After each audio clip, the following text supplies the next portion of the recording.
Okay, I want to take a look at this question that says find the general solution to the ODE y prime minus y equals t sine t. It's a first order ODE with constant coefficients. So we'll start with the always approach. We'll do the integration factor. So notice that it's in standard form already.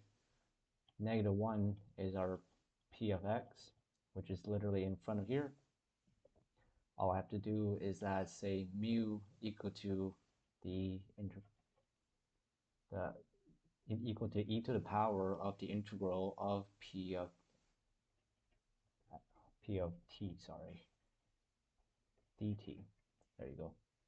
So mu is equal to exponential of integral of -1 dt, and mu will equal to e to the power of -t. Very simple. Now let's put that back to the ODE.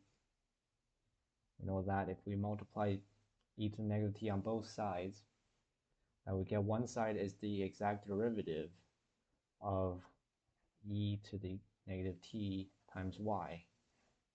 In brackets, the derivative with respect to t. And on the other side, it's what we have left. So t, e to the -t, which is mu, and sine t. All right. This is where we begin to see it's going to be a pain in the butt because we'll have to integrate this ugly right side that has 3 terms and 3 different classes of functions. So yeah, we'll have to do it. E to the -t y is equal to the integral of t e to the -t sine t dt. There's only one way to go about this, and that's integration by parts. So we'll do our di table in small over here. That might be not enough space. That looks better. D and I will pick t e to the -t as my function to differentiate and sine t as my function to integrate. I'm not going to bore you with the derivation process, so I will simply write down the derivatives of the required functions.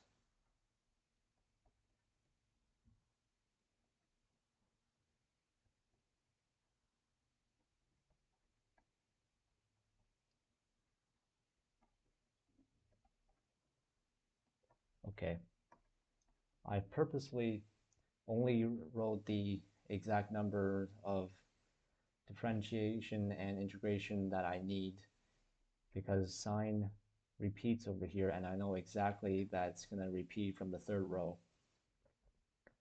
Now we just have to combine the diagonals with plus minus alternating and then put the last row into integral form. So this table will yield that my my left side is equal to negative cosine t. Let's not do that first, just because it looks confusing. And then I have a minus sign here, but I also have a minus sign here, so they technically cancel. So I can write plus in brackets e to the -t, but I also want to simplify this a little bit just for the sake of writing less stuff, followed by sine t. I technically don't need these brackets, but okay. And finally, we'll have to put this last integral together. And this last row is a positive because they alternate. And then we know there's a negative sign in front of sine, so we have to say minus. I'll have to drop it down on this row. We'll have to say the integral of,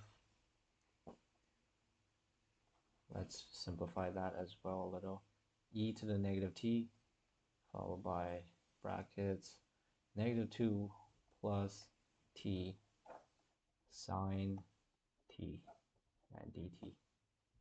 Okay, another one that looks like a pain in the butt. And now I kind of regret simplifying that because I was going to split this integral into two. So screw this. Let's go back to write it in the proper way. So I have negative 2e to the negative t sine t plus t e to the negative t sine t. I just distributed it and there's nothing fancy really. Now I'm going to split these two into two integrals, and to make this look a little less confusing, I'm going to write everything down all over again. So negative t e to the negative t cos t plus e to the negative t 1 minus t sine t. Finally again, I have the integral of negative 2 e to the negative t sine t dt plus integral of t e to the negative t sine t dt already. Okay, I can combine the two minus signs together and make a plus sign. So I'll do that. Cool. Now, if we look at this function right here, doesn't that look a little familiar? If you think so, you're right. Oh, it's over here. That's what we're looking for. Those are the two exact functions, and I can technically just cross this out and call this e to the negative t y, which is the left-hand side. Cool. Whoops, this is technically minus. How that is a minus is because these are actually in brackets, so when I split them into half, I technically need to distribute the negative sign to this one and that one.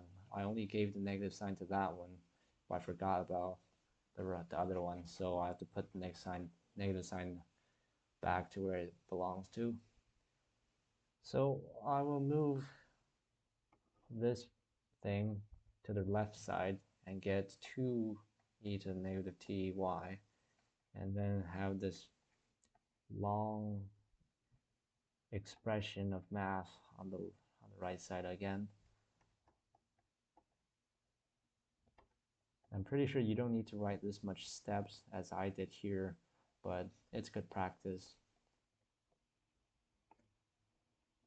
When you do something wrong and you can't figure out what went wrong and you skip too many steps, the troubleshooting process is a little bit tough. And now I'm going to do integration by parts again with that one. I have my d and my I, and I will still differentiate e to the negative t and integrate sine t. This one you can do with your eyes closed because they are very fundamental functions that you should have memorized by now. Okay, that wasn't too bad. I have a plus, minus, plus, and I want to distribute them like that. So let's make my life a little easier by drawing some symbols like this so I don't have to write that other expression down like that. Okay, so we have e to the negative t and a negative cosine t. Yeah, then we have a negative sign, and a negative sign. So that's minus e to the negative t sine t. And lastly, the integral. I have a sign that's negative, so I put negative out of the integral. E to the negative t sine t dt. Well, when you look at that, that is the exact expression over there. So I can technically say if this is equal to I, this function is also I. Very neat. All right, so I'll simplify this a little bit. Negative e to the negative t cosine t plus sine t, yeah, that's right, is equal to 2i. Wow, okay. And we'll divide 2 on both sides. And there you have I. All right, so we can put this back to where it belonged to and rewrite the whole expression again.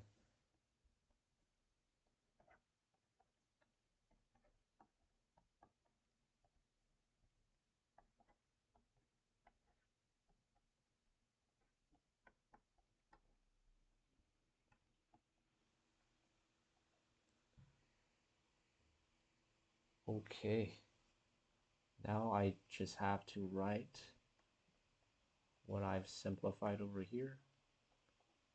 I can technically simplify the 2, but I will want to draw that like this.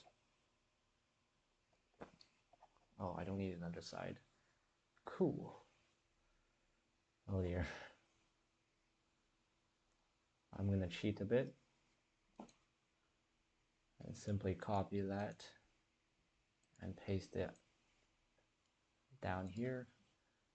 Then erase some things I don't need. Alright, now we have this expression here. I don't need that plus sign. Cool, let's simplify more. I'll change my color to orange, and I can cancel out on both sides e to the negative t. This is the fun part and only fun part of this long question. Cool. Now I have 2y is equal to negative t cosine t plus, let's distribute that, sine t minus t sine t minus cosine t and minus sine t. Whew. We can cancel out some more terms here. For example, this sine t and that sine t goes away. So I'll simply get my orange back, get that way, get that away. Cool. I can combine some terms here, but should we? Why not?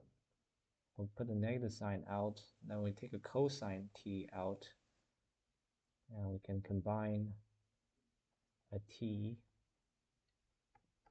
plus 1. And then still minus a t sine t. What I just did was combine this term and this term here. Hopefully I did that right. Otherwise, it'll be very traumatizing. Okay, I left some space on the bottom here so I can actually divide by 2 on both sides. Alright, then simply we get y, which is the exact same expression as what I have over here, but I'll make it look a little nicer and more legible by writing it in this way.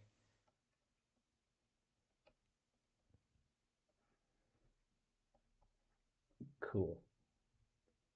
This is the answer, the general solution.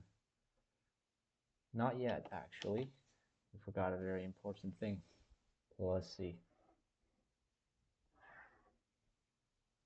Is that plus c suitable over there? We can check. Technically, after I have my integration part, I need to drop that c, and then that c remains until I cancel my e to the negative t by multiplying its inverse. That term remains throughout all the simplification process, and c is just a constant, so nobody really cares whether it's divided by 2 or been treated in a way that's just multiplication by constants. Let's wrote that down. And here you go. That's our answer.